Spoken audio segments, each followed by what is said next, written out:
Greetings and salutations, everyone. My name is Andrew Kirchhoff, and welcome to my YouTube channel. Today, we're talking about my Week 4 waiver wire targets for the 2020 fantasy football season. On today's episode, we're talking about waiver wire targets at the running back, wide receiver, quarterback, and tight end positions, giving you guys my thought process and the stats that back the reasoning why you should be picking up some of these breakout players. Again, going into Week 4, a lot of us have a couple players on our bench that should not be rostered at this point. They have not been viable enough players, and they're not going to be viable when bye weeks come along. So we need to make sure that our benches are as strong as ever. Make sure we pick up players that are definitely going to help us down the line throughout the entirety of the 2020 season to lead us to that 2020 fantasy football championship. So on today's episode, I'll talk about a couple players at every single position. Based on your team's necessity, you should, kind of go after them accordingly. But again, let me start off by thanking you guys once again for the incredible support. We're at 27,000 subscribers. Our next goal, 28. I cannot thank you guys enough for the incredible support, the growth of this channel. You guys are continuing to support. I really do appreciate you guys going down, smashing that like button, subscribing to the channel, because we're going to be making 2020 fantasy football content for the entirety of the season. Of course, commenting down below. I read every comment. I know I cannot get to every single one of them because there are, time constraints and trying to be able to manage everything. But I do read every comment, so I do appreciate those of you down in the comment section with all those kind words and support. So thank you very much. I really do appreciate it. Now, before we begin, I wanted to go ahead and just let everybody know that majority of the players that I talk about today are going to be deeper plays in terms of these are all players that are owned in less than 70% of Yahoo leagues at this current moment in time. So if you're looking for players like James Robinson or Darrell Henderson or Mike Davis to pop up on screen right now when I talk about running backs, then that's not going to be the case. Those are players that should have already been picked up in weeks prior and should have already been rostered at this moment in time and are currently rostered in more than 70% of Yahoo fantasy leagues. So I'm not going to be mentioning those players. Those guys should have already been scooped up and you should have done the job last week accordingly. But again, everything that I talk about today owned in less than 70% of leagues. So majority of these guys might even be picked up in your league already, but hopefully there's a couple pieces here and there available for you to pick up if you're in need for a specific position. Okay, so let's go ahead and let's start talking about my Week 4 running back targets for this week, starting off with my number one, Rex Burkhead. He had an incredible fantasy week. The fact that in a half-point PPR scoring format, Rex Burkhead was capable of scoring 31.3 fantasy points is an absolutely incredible accomplishment. But majority of Rex Burkhead's value and upcoming eligibility and opportunity is going to be based on what James White's status is. Now, many of us know that James White, unfortunately, his dad passed away a couple weeks ago due to the car accident, and currently his mother is in critical condition. So best of wishes, thoughts and prayers to that family. It's absolutely devastating for James White, and I don't think he's going to be returning anytime soon. Again, families first, so I expect Rex Burkhead to at least have the James White role for the next coming weeks as James White, tries to deal with everything with his family and make sure everything's good there. So as of this moment in time, I expect Rex Burkhead to be the starting, flex back of this team, can run it a couple times, but majority is going to be used in the passing game. Just this past week, again, 10 targets, 7 receptions, 49 receiving yards, had himself a receiving touchdown. But the biggest thing was the fact that he got goal line touches. He had 6 rushes for 49 yards, but 2 rushing touchdowns, 3 total touchdowns in a monster game in which the New England Patriots ran for over 250 yards on the ground. That in itself an incredible accomplishment. But again, with Sony Michel there, I think both these guys against the Kansas City Chiefs are going to be running the ball heavily this upcoming week in Week 4. But again, Rex Burkhead, another one of these guys that you can go and potentially pick up this coming week, who could be a definite flex play for you, based on the matchup and his opportunity. And again, James White's future status with the team and his family.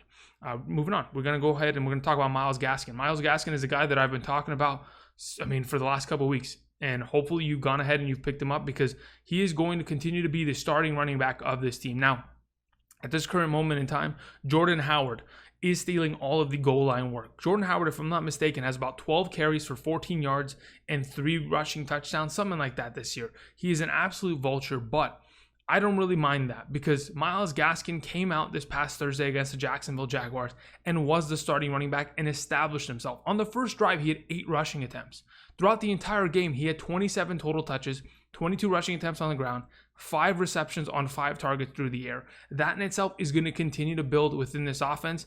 And I think Myles Gaskin, who has already proven to be the best running back out of this backfield in comparison to Patrick Laird, Jordan Howard, or Matt Breida, he's going to continue to get opportunity. And I think he absolutely needs to be picked up. Only owned in 49% of total leagues right now in Yahoo. Definitely should have been picked up weeks back. But again, if he's available, you can go ahead and pick him up going forward. Another player I wanted to mention was Jeff Wilson Jr. Jeff Wilson we talked about last week in conjunction with Jerick McKinnon because of the fact that Raheem Mostert was dealing with that MCL injury and that Tevin Coleman had gotten that knee injury. Tevin Coleman currently on the injured reserve. The question now remains, what are we going to see out of this backfield?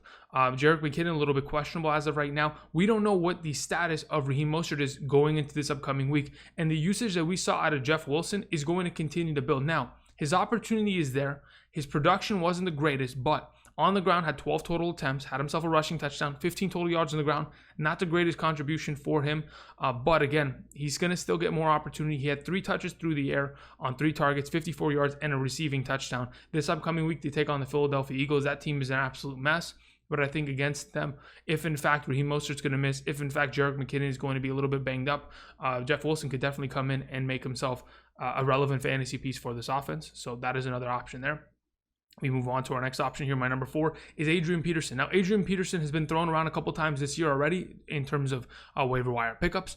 But every other week, this guy comes out and is used like a workhorse back, and he gets yardage. Doesn't matter what defense he's playing against. Just this past week, 22 attempts on the ground for 75 yards. Had himself a reception for 10 yards. 9 total fantasy points and a half PPR scoring format. Again, if you're in desperate need of a running back, Adrian Peterson can definitely be able to deliver for you. This upcoming week has a little bit of a quote-unquote revenge game against the New Orleans Saints. He had a little bit of a stint there for a couple games prior to getting cut, and then the breakout of Alvin Kamara happening that year in 2017. But regardless, Adrian Peterson is currently the lead back. I don't know what they're doing with DeAndre Swift. I think Kerryon Johnson is a cut candidate. You can go ahead and drop him. He's extra fat off of your bench that can give you maybe more opportunity with other players. But as of right now, Adrian Peterson seems to be the workhorse back for that team going forward. Okay, we go ahead and move on. We talk about Nyheim Hines. Again, Nyheim Hines is only owned in about 50% of Yahoo leagues at this current moment in time, which is a little bit of a surprise. Again, Nyheim Hines is going to get more and more work as the weeks progress. When you play against the Jets and you're blowing them out as bad as they were, you're not going to see a lot of usage from Nyheim Hines. That being said, he still got himself 11 total touches, 4 through the air for 40 yards, 7 on the ground for 21 yards. Overall, it was a decent performance. It wasn't fantastic, but as the weeks progress, if in fact they get into some of these higher scoring matchups against teams that actually can move the ball, we could potentially see Nyheim Hines get more utilization. Again, this upcoming week to take on the Chicago Bears, I think there's an opportunity for Nyheim Hines to have himself some work through the air and be a relevant PPR back. Again, we mentioned him going forward. My number 6, the last option I want to talk about is Carlos Hyde. As of right now, Chris Carson is dealing with a knee injury. It's currently a knee sprain. As of what Pete Carroll explained to everybody this morning during his press conference was that they're not too overly concerned about it and that he has a potential of playing this week. They did the MRI. There wasn't really much damage at all. There wasn't much strain on his ligaments. So as of this moment in time, with Chris Carson and his potential, if you're a Chris Carson owner, I think picking up Carlos Hyde is the best possible scenario. If in fact they want to hold him out against Miami because it's such an easy matchup, we could see Carlos Hyde get himself a lot of touches because again, if Russell Wilson is throwing the ball as well as he has been over the last couple of weeks, they're going to mount an early lead and then they're going to have to run the ball in the second half. I think Carlos Hyde will be the hammer in that situation. So pick him up if you are a Carlos Hyde owner and you are in need of, if you are a Chris Carson owner and you're in need of a starting running back this upcoming week. Just kind of handcuff that situation. Outside of that, those are my running back targets for this week. We can go ahead and move on to the wide receiver position now. All right, we're going to talk about 9 wide receivers today. And honestly, I think I could have named like 15 wide receivers. There were a lot of incredible performances this past week. But as of right now, the number 1 is Allen Lazard. With the current injury to Davante Adams, Allen Lazard had an incredible week 3 performance against the New Orleans Saints on Sunday Night Football. We know the New Orleans Saints secondary has been struggling a lot. I mean, they even were hurting against the Raiders last week, which they were getting so many penalties and getting the Raiders back into the game. Regardless, Allen Lazard last night, 9 total targets, 6 receptions for 138 yards and a receiving touchdown. That's 23.5 fantasy points and a half PPR scoring format. This upcoming week, they take on the Atlanta Falcons. That is an incredible matchup. Regardless of whether or not Davante Adams comes back, I think Lazard is going to still get more and more utilization as the weeks progress. And he's another one of these great options that in an offense, again, we've been waiting for a number 2 wide receiver for this team to break out. Sure, they're going to definitely have Davante Adams and Aaron Jones as their 1A and B options offensively. But if Allen Lazard can put his name in the hat, he could definitely be a relevant wide receiver when Aaron Rodgers is playing as well as he has been. So again, Allen Lazard is our number 1 receiving option. Our number 2 receiving option, of course, Justin Jefferson. He was on the thumbnail in the middle for a reason. Justin Jefferson could be the Stephon Diggs of this offense. I mean, that's why they brought him in to the Minnesota Vikings organization. Last week, this past Sunday, he had 9 targets leading to 7 receptions and a $175 through the air, a receiving touchdown. That's 27 fantasy points in a half PPR scoring format. Now, again, obviously, the first couple weeks of the season, he didn't see much utilization. But again, this offense has been kind of struggling to find their footing. If Kirk Cousins can start airing the ball out and really giving his team an opportunity, the presence of Justin Jefferson is not only going to be great for himself, but Adam Thielen. Again, Adam Thielen needs somebody to pull a little bit of pressure across the field. And if and when they do, Adam Thielen will succeed. And when Adam Thielen succeeds, they're going to pull back the pressure this way and give Justin Jefferson so many more opportunities. I think Jefferson can easily be a great wide receiver going forward. I'm glad that they're starting to utilize him more and more as the weeks have gone by. This upcoming week, they play Houston, a guy that, in my opinion, should be picked up this week. Another one of these rookie wide receivers that could have a breakout year. Moving on to our number 3, we have ourselves Cole Beasley. And at this moment in time, Cole Beasley had an incredible game yesterday against the Los Angeles Rams. I mean, he had 7 targets leading to 6 receptions and 100 receiving yards. And this is not an uncommon thing for them. Obviously, with the presence of Stephon Diggs, there's been more opportunities taken away from Cole Beasley. This is a guy that had a lot of work last year, and he's going to continue to get that work because as of right now, John Brown did have a calf injury yesterday. There's a reason why he had a goose egg in many of your lineups is because he was injured and left the game. Now, if in fact John Brown is going to miss multiple weeks or any time at all, Cole Beasley is going to continue to get more and more work within this offense. Last week, again, 100 receiving yards on 6 receptions, had the most targets amongst all wide receivers for the Buffalo Bills yesterday. And this upcoming week, they take on the Las Vegas Raiders. I think Cole Beasley, as the weeks progress, is going to get more and more opportunity. Of course, we know Stephon Diggs is the number 1 of this team and played as such. There was a couple times where Stephon Diggs had a touchdown, called back, touchdown, called back. He's going to continue to be the number 1 of that team. But Cole Beasley, if in fact there is no John Brown, can easily slip in as the number 2, pull himself 10 plus targets in a week and be an incredible option. He's already 10 plus points in a full PPR. If and when he gets more opportunity, he just becomes more and more viable and a great play as we move on throughout the weeks. All right, we're going to go ahead and move on and talk about another slot receiver that I really like going into this week, Hunter Renfrow. Now, as of this moment in time, like I mentioned, the Buffalo Bills play against the Las Vegas Raiders. And the thing about the Buffalo Bills is that they cannot stop slot receivers. Players like Cooper Kupp, Jamison Crowder, a little bit of Isaiah Ford in the slot position. They've torched them back-to-back weeks. Hunter Renfrow, because of the injury to Henry Ruggs, there really hasn't been much of an offensive threat that is kind of broken out. Brian Edwards has not really been there. Again, Darren Waller got shut down this past week. Hunter Renfrow really had to step up, had 9 targets, 6 receptions, 84 receiving yards, and a touchdown against one of the best secondaries in the National Football League. Had himself an incredible performance. And again, like I mentioned, the Buffalo Bills are giving up a bunch of points. Maybe the worst team against slot receivers at this moment in time. Hunter Renfrow's coming into town, and he's going to have himself a pretty good week here. He's my number 4 waiver wire pickup on the week. Moving on to our number 5, we have ourselves Anthony Miller. And I know Anthony Miller has been a pretty volatile player in the last couple weeks. He's dropped many touchdowns. I mean, in week 2, when we were expecting him to have a pretty good performance, he ended up dropping a touchdown in the end zone. Just this past week, even when Nick Foles was given the job, he dropped a touchdown in the end zone, but he finished the job. He had himself 2 receptions on 5 targets, 41 receiving yards, and a touchdown. And as we progress, now that Matt Nagy has named Nick Foles as the starting quarterback for the rest of the season, Nick Foles, like we all know, loves to target tight ends and slot receivers. And that is what Anthony Miller is for this team. You could immediately see when Nick Foles came into the lineup that the entire offense had a different energy. Allen Robinson is feasting. Jimmy Graham is feasting. And Anthony Miller was given an opportunity that he wasn't in the past, and he delivered on said opportunity. We remember back in the days where, we had Nick Foles in this Eagles offense. He was feeding the ball to Zach Ertz and Nelson Aguilar. That is the slot and tight end position combo. And I think going forward, especially with the potential of Tariq Cohen being out with the ACL injury, there is more and more opportunity for checkdowns going in the direction of a guy like Anthony Miller. So again, I think his value has only skyrocketed with these, the change at quarterback, and going forward should potentially have himself some more value. Number 6 is Brandon Aiyuk. Now, for those of you who don't already have Deebo Samuel, if Deebo Samuel is available in your league, he should be picked up right now. He should have already been picked up and rostered because, again, Deebo Samuel in a half PPR is 13.5 fantasy points plus per week when he's on fire and going. Now, as of right now, Deebo Samuel should be coming off the 3-week IR this upcoming week and practicing and potentially playing this week. But if in fact we get Jimmy Garoppolo back, they play against a pretty relatively easy matchup in my opinion. Overall, they play against the Philadelphia Eagles secondary. That in itself, nothing too tough and nothing to worry about. But even if Jimmy Garoppolo is not there, Nick Mullins had himself a pretty good game, and he helped out Brandon Aiyuk kind of have a little bit of a breakout performance in week 1. Brandon Aiyuk, 8 targets, leading to 5 receptions, 70 yards. Had himself 3 rushes on the ground for 30 yards and a touchdown. All in all, a pretty good performance. 18.6 fantasy points and a half PPR. Now the question is, can Brandon Aiyuk continue to sustain this kind of performances? Maybe not, but the whole question is going to be, if in fact this offense is hurting and they need offensive contributions with the running backs beat up, with the tight ends beat up. Again, Jordan Reed went down with an injury this past week.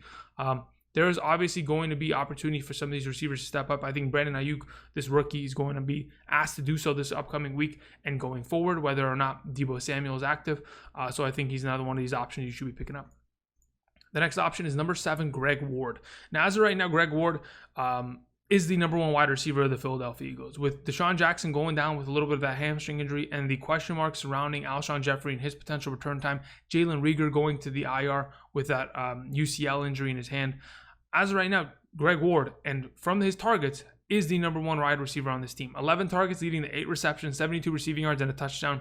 This upcoming week plays against the San Francisco 49ers. Not an easy matchup, and especially how bad Carson Wentz has played. It's nothing I want to really dive into head first and 100% start, but he's a guy that definitely should be rostered. Again, he's the number 1 wide receiver of this Philadelphia Eagles offense, and if again he's going to pull as many targets as he has, the fact that Deshaun Jackson's gone down, we don't really have a status on Alshon Jeffrey. Maybe he plays in week 5. Dallas Goedert's going to be gone for some time. There really isn't many receiving options here, and I think Greg Ward's going to have to step up. Either way, whether he steps up or not, he's going to have a lot of opportunity to do so. Moving on to number 8, we have T. Higgins. T. Higgins, the former Clemson wide receiver, now playing with Joe Burrow, the team that he played against and lost in the national championship against. Here's the thing about T. Higgins. As of right now, in terms of opportunity, the way that this offense is kind of functioning, Tyler Boyd's the number 1. Thank goodness that he's finally established that. AJ Green has kind of disappeared over the last couple weeks. Mike Thomas has had some spurts here and there, but T. Higgins just this past week kind of put his name back into the hat again. In the Thursday night game prior against the Cleveland Browns, he had a couple opportunities here and there. He had his first NFL catch. He was looking good. Just this past week, had even more opportunity in this offense. A rookie-to-rookie connection, 9 targets, 5 receptions, 40 receiving yards, but 2 receiving touchdowns, is becoming one of these red zone fiends for this offense. And going forward, this upcoming week against the Jacksonville Jaguars, T. Higgins could be in a pretty good spot in this matchup. So again, I throw his name out into there, into the universe. Anyway, we have ourselves Corey Davis as our number 9. If in fact, A.J. Brown, who is going to potentially miss this upcoming week as well because of that bone bruise injury. Again, the status of that typically takes 3 weeks plus. I've seen a lot of players deal with that and over the last couple years in fantasy. And, obviously there's varying conditions, but as of right now, I'm expecting A.J. Brown to potentially even miss this week. If that's the case, again, Corey Davis almost was a 10-point play this past week. Plays against the Pittsburgh Steelers. Pittsburgh gave up a lot of points to wide receivers the last couple weeks. Their secondary is not as good, and to be honest, there's not really a defense in the National Football League that I'm going to be scared of wholly anymore. I thought the Pittsburgh Steelers were a dominant defense that were just going to stop everything. There is no such thing as that in the National Football League. Even with the Tampa Bay Buccaneers just rolling over Denver yesterday, there were times where Denver was getting themselves into the game and actually being functional. So again, there's not really a team that's going to dominate every offense. So again, I think this upcoming week, Corey Davis is not a bad option. I know a lot of you may be wondering, where is Cedrick Wilson, Andrew? I'm going to throw him on screen just as of right now, just to kind of give you guys, just to appease you really quickly. Cedrick Wilson was a pretty good wide receiver yesterday, but my only concern here with Cedrick Wilson, sure, 7 targets, 5 catches, 107 receiving yards, and 2 receiving touchdowns. Those are incredible statistics, but the question remains, what exactly are we going to see from this offense? Are they going to use 4 wide receivers? Are they going to have to shoot out every single team? Because again, there seems like there's too many mouths to feed in this Dallas Cowboys offense. The fact that Michael Gallup finally showed up is perfect, but if CeeDee Lamb, Amari Cooper, Michael Gallup are going to be your starting 3 wide receivers, how much work, how much potential are we going to see from Cedrick Wilson going forward? Even Dalton Schultz is still getting himself 6+ targets per game as of the past 2 weeks. So again, this is a little bit of a sketchy play. I'm not sure if I'm picking him up. Even against Cleveland, I'm not 100% certain if I'm interested in picking up a guy like Cedrick Wilson, but I throw his name out there, and now we can move on to the tight end position. Okay, we're talking about my week 4 tight end targets, and as of right now, my number 1 is Jimmy Graham. Really shouldn't be a surprise. Like I was mentioning with Anthony Miller earlier, the addition of Nick Foles into this offense really does give a lot of value to Jimmy Graham going forward. Now, Jimmy Graham, even prior to the presence and or the substitution of Nick Foles for Mitch Trubisky, he even caught himself, a couple passes here and there from Trubisky in the past, and was, pretty, decent at tight end. But it just jumps another level. The fact that he had 10 targets yesterday, 6 receptions, 60 receiving yards, 2 receiving touchdowns. This upcoming week plays against the Indianapolis Colts. I think that is a manageable matchup as of this week. Again, the usage that we've seen, Nick Foles and Zach Ertz present in the past is going to translate into this offense. Against Matt Nagy, used to be the offensive coordinator for the Kansas City Chiefs. He loved to use Travis Kelce. They've been looking for their number 1 tight end. They drafted Cole Met this offseason in their first round for a reason. They want to have a tight end of the future. As of right now, it is Jimmy Graham. As of right now, with their quarterback, that tandem is going to be functioning and firing on all cylinders. I think Jimmy Graham's not a bad pickup going forward. Another one of these options I wanted to mention is Eric Ebron. Now, here's the thing. Eric Ebron having an incredible performance last week is perfect for his momentum because this upcoming week they play against the Tennessee Titans. The Tennessee Titans have given up a touchdown to opposing tight ends on average since last season. So the first 3 games of this season and even 2019, the Tennessee Titans are giving up an average of 1 touchdown to opposing tight ends every single week. The fact that Eric Ebron coming into town, the Tennessee Titans cannot stop a soul defensively. As of the last couple of weeks, they've been in a lot of shootouts. They've had to win games via a field goal at the end every single time for the past 3 weeks. Ben Roethlisberger against his defense, I think, Eric Ebron, the opportunity he's gotten, especially with Deontay Johnson going down, he stepped up and has really become that number 2 option offensively. I think Eric Ebron, his 5 receptions, 52 yards, and a touchdown could definitely be replicated this upcoming week in a pretty relatively advantageous matchup. Greg Olsen's my number 3. As of right now, there's a lot of mouths to feed in that offense, but if in fact they're just going to continue to pass the ball as effectively as they have, Greg Olsen's going to score touchdowns eventually. I mean, having 6 targets, 5 receptions for 61 yards, yeah, that's not the greatest numbers, but again, as we progress, the matchups are getting easier for them. They play against Miami this upcoming week. I think Greg Olsen could be another one of these viable options. Again, this is if you're struggling at the tight end position. There's a lot of tight ends that many of you already own. There's like 15 tight ends above these guys that may be even more viable this upcoming week. But again, if you're struggling, Greg Olsen is another one of these options that you could ride with this upcoming week. Another player I wanted to mention is Alie-Cox. Again, even with Jack Doyle healthy and playing, Jack Doyle is not being used as a receiving tight end. This is a lot of what we kind of witnessed in 2018 with Eric Ebron and Jack Doyle. Yes, there's a combination there, but this Colts offense has always wanted to use something of the extent of, we're going to have 2 tight end sets, but Jack Doyle is our better blocking tight end. We're going to use him to either chip block, help in the backfield, protect our quarterback, and Alie-Cox has been, relatively fantastic as of the last couple of weeks with Phillip Rivers. Again, as of the last 2 weeks, has what did Alie-Cox put up this past week? 3 targets, 3 receptions, 50 yards, and a touchdown. So as of the last 2 weeks, 9 receptions, 150 receiving yards, and a touchdown. Those stats in itself, fantastic. They play against Chicago this week. Again, should be a back and forth matchup if in fact Nick Foles is really firing. Phillip Rivers is going to have to answer the call. But again, another one of these options is Alie-Cox. We have ourselves Dalton Schultz. Like I was mentioning a little bit earlier, there's a lot of mouths to feed with this Cowboys organization, but they still are continuously using the tight end position. I think Dalton Schultz, another one of these guys that had a huge performance in week 2. Week 3, a little bit lesser performance, but again, that's mainly because some of these other guys stepped up, like Gallup, like Cedrick Wilson. When it all kind of settles, Dalton Schultz is going to continue to be used because his opportunity is going to consistently be there, and hopefully he'll continue to perform. Our last tight end option as of right now is Robert Tonyan. So as of right now, the Green Bay Packers offense, they still have Mercedes Lewis, they still have Jay Sternberger, but Robert Tonyan, as of right now, seems to be the guy that has kind of, had a little bit of life or a little bit of energy kind of exuding off of him as the last couple weeks at the tight end position. Now, I know having a tight end for the Green Bay Packers is typically not the greatest thing, but they do play against Atlanta this coming week. If in fact Davante Adams is out, there's another option for him. Again, he had 5 targets, leading to 5 receptions and 50 yards and a touchdown this past week. If in fact Davante Adams is gone, could be a guy down in the red zone or throughout these drives could potentially perform and or contribute in this offense. Just wanted to throw his name out there. We can go ahead and move on to the quarterback position now. All right, our top 6 quarterbacks going into this week. Now, the only quarterback that I wanted to mention that is owned in more than 70% of Yahoo leagues, and the only player that I'm going to mention today that is owned in more than 70% of Yahoo leagues, is Matthew Stafford. I think with the reemergence of Kenny Golladay, we saw himself, score a touchdown. As the weeks progress, he'll get more and more healthy, and he will be more and more inclined to get more opportunity in the offense. But with Kenny Golladay coming back, I expect Matthew Stafford to get back on track, get him on the pace to what we kind of anticipated. Now, I know he has a bye week in a couple weeks, but this upcoming week they play against the New Orleans Saints. Their secondary has been atrocious over the last couple weeks, and I think Matthew Stafford, of course, is going to be able to take advantage of that. Another one of these players you can stream this week. Jared Goff is my number 2, playing against the New York Giants defense. Again, yesterday with Nick Mullins, Jerick McKinnon, Jordan Reed, Ross Dwelly, Brandon Aiyuk, Mohamed Sanu, Kendrick Bourne, a second string offense in the National Football League. The New York Giants did not force the 49ers to punt once. They did not punt once yesterday. So what does that mean? Jared Goff in this offense, probably going to roll right through them. Another one of these great options going into this week.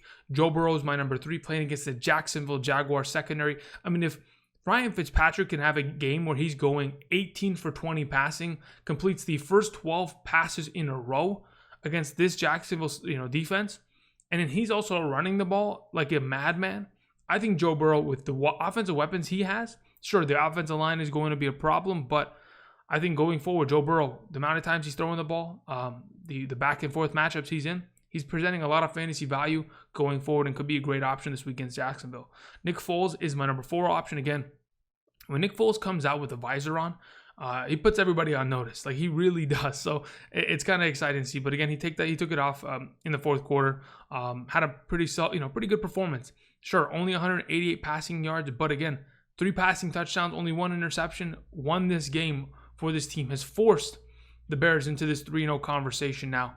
Again, so as of right now, going into this week against Indianapolis Colts, the Colts are coming off an incredible performance. Don't get me wrong, but Sam Darnold was literally throwing to the other team on purpose to get Adam Gase fired. I'm almost convinced. So that should be exciting. Moving on. Fitzmagic. Ryan Fitzpatrick this upcoming week plays against Seattle secondary. Seattle secondary, like many of you may have noticed yesterday, their star safety, Jamal Adams, was on the sideline for majority of the second half with a little bit of a stint on his arm. So as of right now, he could be out if that's the case. Again, the secondary has been struggling heavily. Teams have done anything against them. They've imposed their will, and they've just been dominating the passing game. There is a lot of talent in this, Miami Dolphins attack in terms of offensively. And what we know from Ryan Fitzpatrick, he doesn't care. He's going to come out, he's going to sling the rock, and he's going to deliver for fantasy owners. He did that last week, could do it once again this week. So he's my number 5 option. And the last option I wanted to talk about is, in fact, Jimmy Garoppolo. He plays against a relatively pretty easy matchup this week. The Philadelphia Eagles secondary, how bad the Eagles have played offensively. I'm pretty sure the 49ers could take advantage of that, force a lot of turnovers, and or some mistakes from Carson Wentz. The way he's been throwing the ball to the other team could easily be done. If Jimmy Garoppolo is healthy, ready to go this upcoming week, whether it's him or Nick Mullins, I want to start either of them if I'm in need, because again, they could be a great option against Philadelphia this week and their secondary. And that's pretty much it. Those are my quarterback targets. Those are my waiver wire targets for week 4 of the 2020 fantasy football season. Thank you everybody for watching. I really do appreciate all of your guys' support. Tomorrow we'll be talking about running backs and our running back rankings. Tonight's game, it's going to be an exciting one. If you're in need of a huge point boost from whether or not it's Mark Andrews or Lamar Jackson, Patrick Mahomes, maybe one of their receiving threats like Kelsey, Sammy Watkins, or Tyreek Hill, I think this is going to be one of the more exciting Monday night games. I don't know if it's going to be Rams versus Kansas City Chiefs 2018 exciting, but I'm hoping that's the case because I want to see a lot of fantasy explosions this week on Monday night. As of right now, I think the Baltimore Ravens are going to win. It's not going to be by a lot, but I think it's going to be a shootout regardless. Anyway, hopefully we're going to see ourselves a very exciting game regardless of who wins or loses. Thank you everybody for watching, and until next time, make sure you subscribe to the channel, smash that like button, and I'll see you guys later. Peace.